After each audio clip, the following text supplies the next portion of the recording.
Hi guys, in today's video I'm going to show you how you can add voice in Character AI. So first step, you need to open the website, that is Character AI.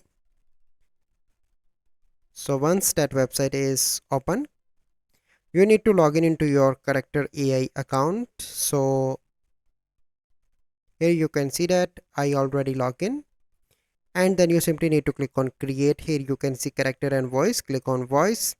And in this video I'm going to add the voice, so you simply need to click on agree and continue. And here you can see create voice. You can upload sound. For best result, upload a clear 10-15 second audio clip. So only English is supported at this time, so you simply need to click here and add any sound from your PC. So this is the process how you can add voice in Character AI. So I hope you find this video helpful. If you find this video helpful, must like this video, subscribe to our YouTube channel for future videos. We'll see you in the next video. Thank you. Have a good day.